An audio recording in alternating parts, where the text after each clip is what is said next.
Olá, nós estamos aqui hoje para batermos um papo sobre um assunto muito interessante, o combate ao mal. Mas antes, vamos fazer uma leitura preparatória do nosso ambiente. Nós vamos fazer essa leitura no livro Minutos de Sabedoria.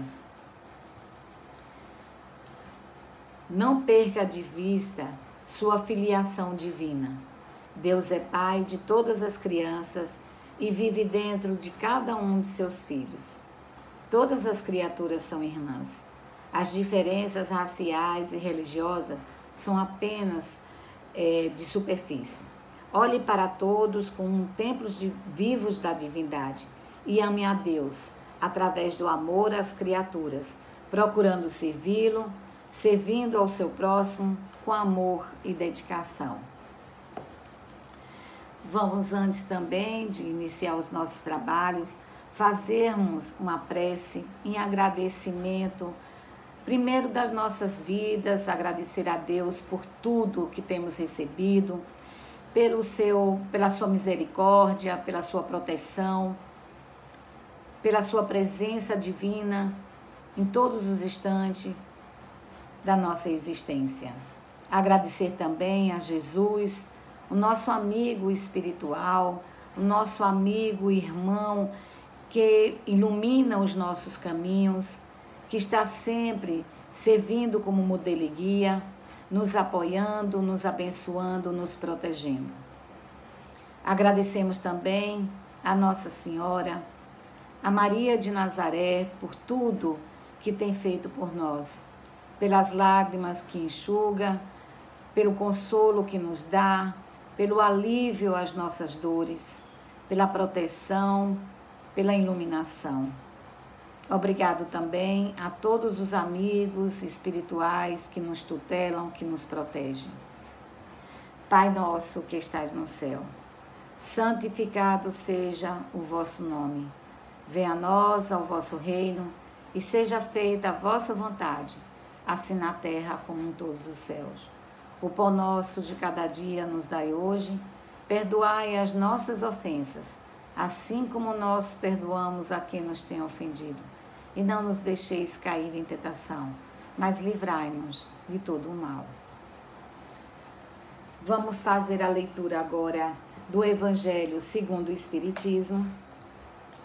O capítulo que nós vamos fazer a leitura é o capítulo 17, Sede perfeitos, caracteres da perfeição.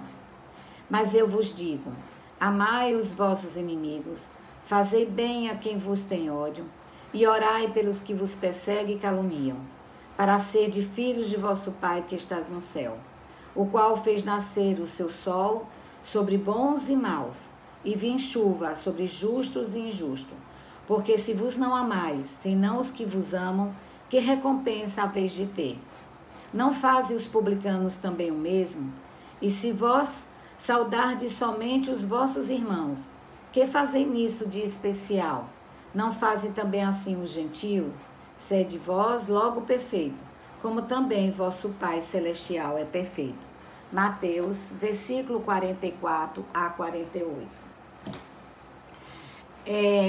Para iniciar a nossa conversa, eu vou dar uma informação aqui para vocês, que todo o nosso conteúdo, as nossas bases, ela está na doutrina espírita, no Evangelho segundo o Espiritismo, no Livro dos Espíritos, e eu também busquei nas palestras da doutora Nete Guimarães, muitas das referências que aqui eu vou falar. A doutora Nete Guimarães, ela é uma espírita, ela tem várias palestras aqui no YouTube, palestras maravilhosas, esclarecedoras, muito boas mesmo. E eu busquei na doutora Nete a inspiração, e a ela eu agradeço por termos esclarecimento a respeito desse assunto. Veja só, quando a gente pensa em combater algo, nós pensamos, a primeira coisa que nos vem à mente é se esse algo existe. A gente só pode combater algo que exista. Então, a primeira pergunta que a gente faz: o mal existe? E se o mal existe, por que nós temos que combatê-lo? Kardec, no Livro dos Espíritos, pergunta 630, ele faz a seguinte indagação para os espíritos: o mal existe, né? O que é o mal e como nós podemos diferenciar o mal do bem. E os espíritos nos respondem que o mal é tudo aquilo que nos afasta de Deus e o bem, tudo aquilo que nos aproxima de Deus. E mais, que o mal é a ausência do bem. E para vencermos o mal, nós temos que fazer ao outro o que nós gostaríamos que nos fizesse. Kardec também pergunta lá, a primeira pergunta do Livro dos Espíritos: quem é Deus? E os espíritos respondem: Deus é a causa primária de todas as coisas. Ou seja, Deus criou todas as coisas. Ora, se Deus criou todas as coisas, Deus criou o mal? Nós poderemos, a partir dessa definição de Deus, que é o criador de todas as coisas, a origem de todas as coisas, né, a causa primária de tudo, nós poderemos extrair atributos da divindade. Então, se Deus criou todas as coisas, Deus é onipotente, tudo pode, é onisciente, tudo ele sabe, e é onipresente, em tudo ele está. Se Deus é onipotente, tudo pode, por que Deus não acaba com o mal? Onde está a justiça divina? Se Deus tem conhecimento de todas as coisas, é onisciente, por que ele não acaba com o mal, já que ele sabe como acabar? Se criou, como não acabar? Se Deus está em tudo, é onipresente, então Deus está no mal? Essas perguntas são extremamente importantes e nós precisamos encontrar resposta. Os Espíritos, no Livro dos Espíritos, vão nos esclarecer que o mal é a ignorância do bem. Aí nós encontramos o que a gente gostaria, né, de ter como resposta. Aí a gente encontra a primeira pista, talvez a principal pista de como vencer o mal. Primeiro, os espíritos fazem a definição. O que é o mal? É a ignorância do bem. Por que temos que combater o mal? Porque o mal, já que é a ignorância do bem, aonde ele está, o bem não está. E o mal, ele nos afasta de Deus. Então, a gente tem que vencer o mal. E foi dado a dica, como vencer o mal? Conhecimento. Porque se o mal é ignorância, como é que a gente combate a ignorância? Com conhecimento. Vejamos só, nós já temos aí algumas, vamos dizer, algumas respostas, né, para o que a gente levantou. Algumas não, nós já temos as respostas. Não é somente os espíritas, os estudiosos espirituais que estão em busca de respostas sobre a questão do mal. Nós temos também cientistas preocupados com isso. Nós vamos citar aqui o caso de um inglês, professor da Universidade de Cambridge, Dr. Simon Baron Cohen. Ele é diretor do Instituto de Pesquisa sobre o Autismo. E ele, pesquisando sobre o mal, ele escreveu um livro sobre a ciência do mal, empatia e a origem da crueldade. Esse livro, ele fala exatamente das conclusões de vários estudos feitos com outros neurocientistas, psicólogos do mundo inteiro, de várias universidades. O Dr. Simon se interessou por isso devido a ele ter parentes que viveram em campos de concentração nazista, na época da Segunda Guerra Mundial. E ele ouvia relatos das coisas horríveis que aconteciam nesses campos. mas ele também, escultor dessas pessoas, relatos sobre como que eram essas pessoas fisicamente e como essas pessoas se relacionavam no seu meio social. E o Dr. Simon foi sabendo e ficou impressionado, mas também chegou à conclusão de que a pessoa cruel, ela aparentemente, fisicamente, ela pode ser uma pessoa bonita, uma pessoa feia, pode ser uma pessoa de gestos educados ou deseducados, que ela pode ser uma pessoa bruta, mas pode ser uma pessoa suave. Então, a crueldade não tem, ela não reflete a questão do físico, nem dos nossos gestos, nem da forma como a gente se relaciona socialmente. Perigoso, né? Porque essas pessoas que cometiam os crimes, né, de pesquisa com seres humanos de forma deprimente, horríveis, que a gente quer apagar da história para que nunca mais aconteça, nós temos também a visão de que haviam nessas pessoas bons pais, boas mães, pessoas que se relacionavam com seus entes queridos de forma muito suave, incapaz de fazer uma crueldade com eles, uma maldade com eles. Por que isso? Dr. Simon, então, descobriu junto com seus outros colegas uma região no cérebro humano, na região neural, uma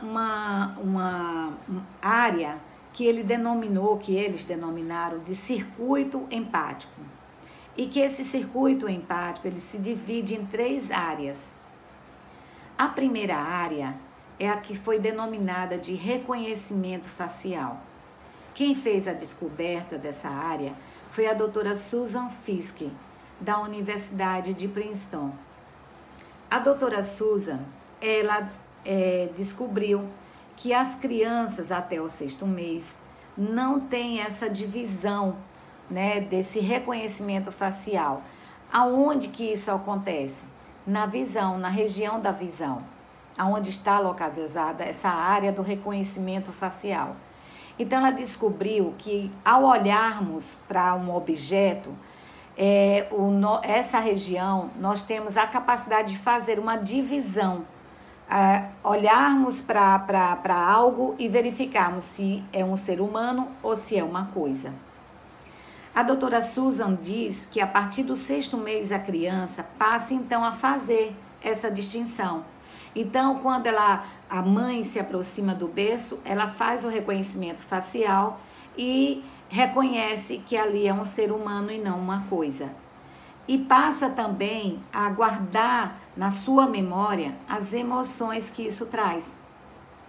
Então, quando a mãe chega falando mansinho, calminho, dando beijo, comida, a criança sente a sensação boa, emoções boas, né, de felicidade, de alegria, de satisfação. Então, a doutora Susan nos diz que a gente vai ao longo da nossa vida guardando essas emoções, fazendo um arquivamento de impressões e emoções.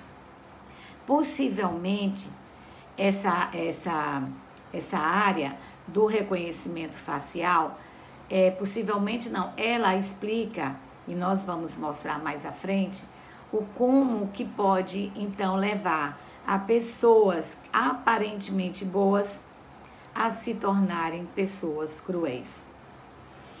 A doutora vai desenvolvendo e descobre a segunda área desse circuito empático, que ela denomina, né, que eles, os cientistas, denominam de área do espelhamento. Nessa área, nós fazemos, então, o reconhecimento da emoção e mais, a gente age com a empatia, nós nos colocamos no lugar do outro. Vejam, quando a gente assiste um filme e tem lá a personagem, né, tá chorando, por uma perda de um ente amado. Vamos imaginar a atriz lá chorando sobre um caixão de uma pessoa que ela amava demais. Ao vermos a cena, a gente faz o reconhecimento facial, verifica que é um ser humano que está ali e a gente reconhece aquela dor, a gente reconhece a emoção da perda de um ente querido. E a gente se coloca no lugar da personagem e passamos a sofrer junto.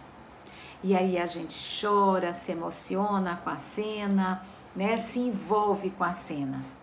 Então essa região do espelhamento que fica no nosso cérebro, ela é, sem sombra de dúvida, a principal válvula de segurança para não nos tornarmos cruéis, para não executarmos maldade com o outro. Olha que interessante. A doutora Susan, ela também, ao desenvolver suas pesquisas, ela faz algumas pesquisas com psicopatas.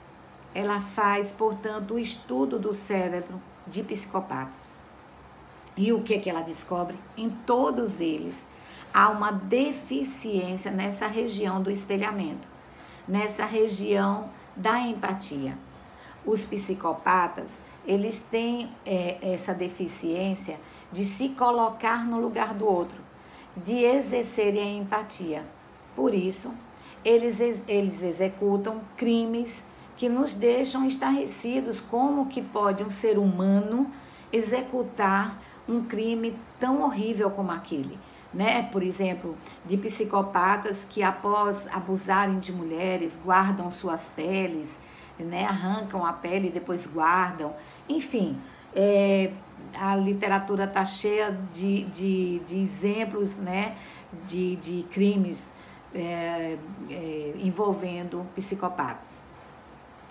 Então, uma certa vez, uma agente que exatamente trabalhava com as investigações de localizar psicopatas e prender psicopatas. Esse agente, ele prende um psicopata e o leva a julgamento. No julgamento, o advogado desse psicopata se utiliza desses estudos para poder colocar que o seu cliente não era um criminoso e sim um doente, porque ele tinha uma deficiência neural que o levava a praticar tais crimes. Então, portanto, por essa deficiência, essa incapacidade dele se colocar no lugar do outro, ele cometia aqueles crimes, né? Era um psicopata. Acontece que esse agente que prendeu o psicopata também tem essa deficiência no cérebro. E ele mostra os seus exames, mostrando que ele também tem nessa região, nessa deficiência, e ele tem a dificuldade de se colocar no lugar do outro e, portanto, de se emocionar, de sentir as emoções que a pessoa está passando. Mas qual a diferença entre eles? É que o agente, ele decidiu pelo bem. Então, decidiu canalizar essa sua deficiência para uma profissão que exige muito que a pessoa seja uma pessoa fria, calculista, né? Que não se envolva emocionalmente nos casos. Então, mostrando aí que a psicopatia, ela é um crime e não uma doença, que você pode fazer sim a escolha. E aí nós vamos para a terceira área desse circuito empático, que eles denominam de fator integrador do caráter. É exatamente nessa área que a pessoa faz a decisão de fazer algo ou não. É nessa área que está, portanto, o nosso livre-arbítrio. É aí onde a gente encontra o livre-arbítrio para decidirmos se queremos fazer isto ou não. Mas a doutora Simon, ou a doutora Susan, ela também verifica que pessoas normais, pessoas como nós, também possa cometer maldades. Pessoas que nunca tiveram antecedentes criminais, nunca tiveram nenhum histórico de maldade e de repente essa pessoa pode cometer algo que possa parecer para nós ou não como algo ruim, como algo mal. Foi feita uma experiência com uma criança, colocando essa criança, por exemplo, numa cidade, numa ponte, depois numa esquina, uma criança bem vestida, mas sozinha. Então, dando-se a impressão de que aquela criança estaria abandonada ou perdida. Então, uma criança toda arrumada, né, ali numa rua ou numa ponte. O que acontecia? Todas as pessoas que passavam por essa criança paravam e tentavam ajudá-la. Então, se passava um carro e via a criança na ponte, parava o carro para poder ajudar a criança. Se a criança estava numa esquina sozinha lá, né, toda arrumadinha, as pessoas paravam para procurar saber o que aquela criança estava ali sozinha para ajudá-la. Depois pegaram essa mesma criança e sujaram a criança e colocaram roupas rasgadas, dando-se a impressão de ser um mendigo, uma criança de rua. E colocaram nos mesmos lugares. As pessoas passavam e não ajudavam. A criança se tornou invisível para as pessoas. Então, a doutora Susan descobriu que nós temos uma capacidade de coisificar pessoas. Que em determinados momentos a gente deixa de ter o reconhecimento facial e deixa a decisão do que fazer já no fator integrador do caráter. Então, a gente já faz o julgamento antes de passar mesmo por todo o reconhecimento facial, a emoção. Por quê? Nesse caso, a gente puxa e decide, a gente toma a decisão de que aquilo dali é uma coisa, que aquilo dali não é gente. O que nos leva a essas situações? Ora, a gente está cheios de exemplo de pessoas que, né, não tinha histórico anterior e fizeram coisas bárbaras. Então, vamos dar aqui um exemplo bem conhecido de um crime que foi cometido em Brasília. Uns jovens estavam passando, viram um mendigo, né, que eles pensavam que era um mendigo, mas era um índio deitado no ponto de ônibus, e ele tocaram fogo na pessoa. E quando eles foram interrogados por que eles fizeram aquilo com o índio, eles responderam: nossa, a gente não sabia que era um índio, nós pensávamos que era um mendigo. Então aqueles rapazes, eles cometeram o crime pensando que era um mendigo. Então, se era um mendigo, podia tocar fogo?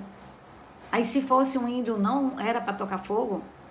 Tem outros exemplos, né, que a gente vê de pessoas que agridem homossexuais, batem até a morte, deixam extremamente machucado, sem ter nenhuma explicação, simplesmente por preconceito, né, por visualizar não ser uma pessoa e sim uma coisa.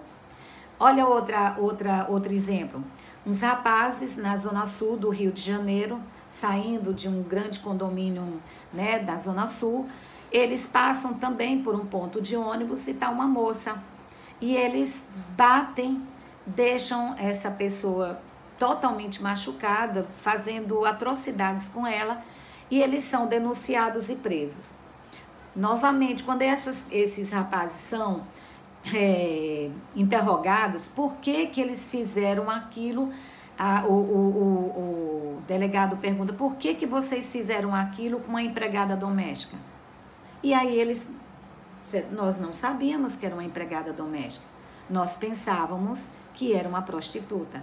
Inclusive, um deles era de menor, e foi o pai que foi também, né, responder lá na delegacia. E lá o pai foi interrogado, porque o seu filho fez isso. E o pai respondeu, porque ele pensava que era uma prostituta. Ele não sabia que era uma empregada doméstica, uma secretária do lar. Veja, uma secretária do lar poderia, eles não bateriam, mas porque era uma prostituta, eles bateram. Por quê? Porque eles acham que a prostituta não é gente. E de onde vem isso? Então, nós temos o estudo de um americano, um psicólogo americano, da Universidade de Stanford. É o Dr. Philip George Zimbardo. O Dr. Philip, ele fez várias experiências, até hoje ele faz algumas experiências ainda nessa área. Ele criou, dentro da Universidade de Stanford, uma prisão para poder simular exatamente o que leva as pessoas a se transformarem sob uma ordem, né? Então, que as pessoas recebendo ordens, o que ela pode chegar a cometer. Então, com os próprios alunos, ele transformou alunos em presos, em guardas, em diretores. E o Dr. Philip, ele tem um livro escrito sobre esse assunto, vários, mas um que eu vou trazer aqui para vocês, que é exatamente o livro que leva o nome de O Efeito Lucifer, o que leva uma pessoa boa a se tornar uma pessoa cruel. E ele, então, determina, né, ele chega a uma conclusão e cria um projeto da educação das emoções. E ele nos explica exatamente que essas pessoas chegam a coisificar, a tornar aquelas pessoas invisíveis, a ver as pessoas como coisa, e, portanto, uma coisa eu posso tocar fogo. Uma coisa, um pedaço de pano, eu posso tocar fogo, eu posso queimar um pedaço de papel, eu posso quebrar um copo, eu posso bater numa porta. Então, elas, quando cometem esses crimes, que aos nossos olhos, ao nosso entendimento, é algo horrível, para elas não passam de que elas estavam fazendo um ato com uma coisa e não com gente. O que leva essas pessoas a isso? E aí é que chega a questão do conhecimento. Aí é que chega a questão da educação, da retirada da ignorância. E ao retirar a ignorância, nós retiramos o mal. Então, essa maldade, essa crueldade, ela só existe por conta da ignorância que nós vamos colocando na nossa própria educação. Então, vejamos, esses rapazes, por exemplo, nós não sabíamos que era uma empregada doméstica, nós pensávamos que era uma prostituta. O que nós compreendemos daí? De que esses rapazes tiveram uma criação onde os seus pais passaram para eles de que prostituta não é gente. Por que aqueles nazistas faziam coisas horríveis com os judeus, né? E não com seus parentes, eles não faziam. Como é que eles faziam essa distinção? Na propaganda nazista, existia a seguinte frase: judeu não é gente.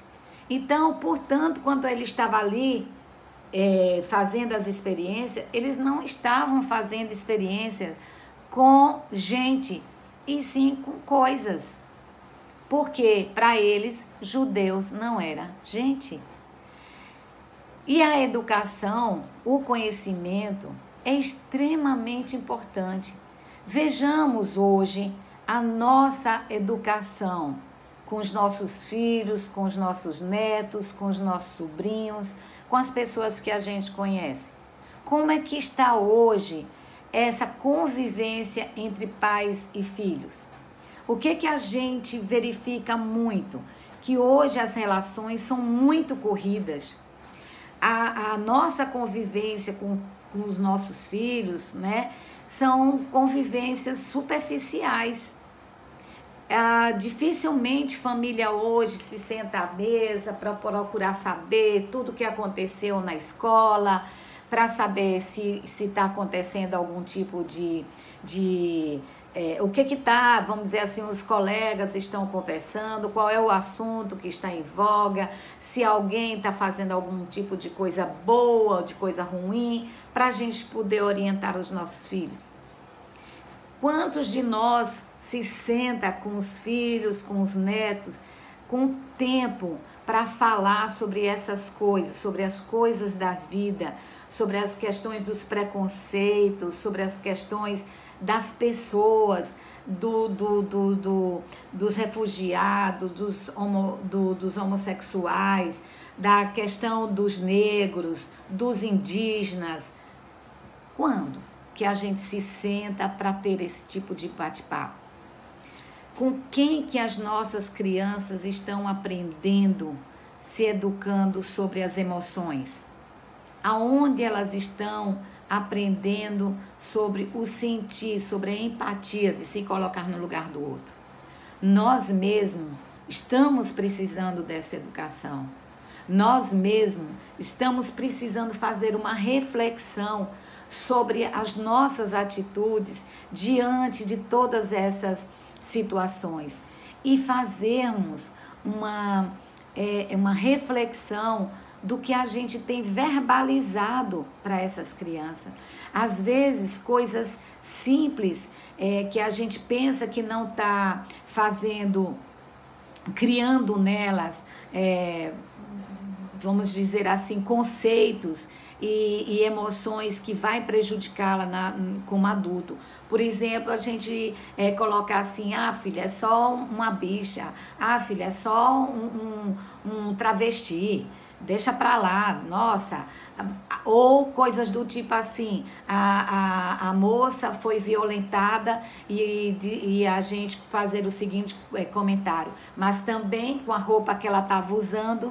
A criança, então, pega uma frase como essa, várias vezes, a gente sempre falando, mas também, olha que roupa que a moça estava usando, o que é que ela estava querendo com isso? Por que a pessoa sai com uma roupa dessa? Só pode receber esse tipo de coisa.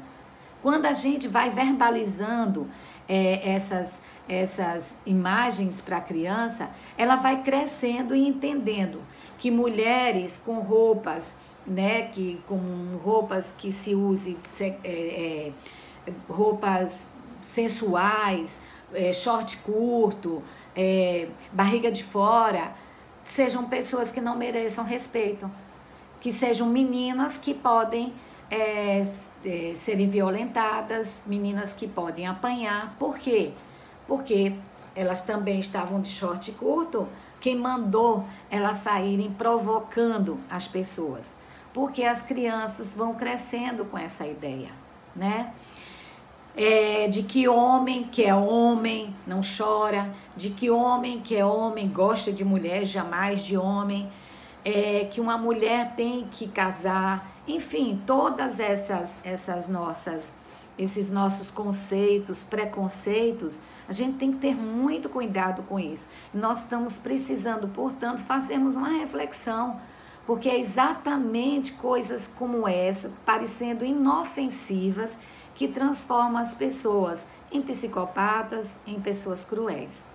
Precisamos muito nos vigiar e precisamos sentar com nossas crianças, termos tempo com elas, para podermos tornar, né, ou pelo menos ajudar a que eles, ao se tornarem homens, mulheres, adultos, eles possam ser pessoas bem melhores do que nós fomos e, portanto, transformar a sociedade ser realmente uma sociedade muito melhor do que essa que nós estamos vivendo. Então, o doutor Philip, ele criou, né, esse projeto Educação das Emoções. E ele chegou à conclusão de que para nós não sermos um psicopata, para não sermos uma pessoa cruel, nós temos que ter conhecimento de pelo menos 412 emoções, de pelo menos 2 sexos e de conhecermos pelo menos 3 raças diferentes da nossa. Olha que coisa. Então a gente precisa muito entrar na empatia, colocarmos no lugar do outro, fazermos esse exercício. E olha, voltando agora lá no ponto onde nós iniciamos, né, no Evangelho do Cristo, Jesus já nos diz tudo isso.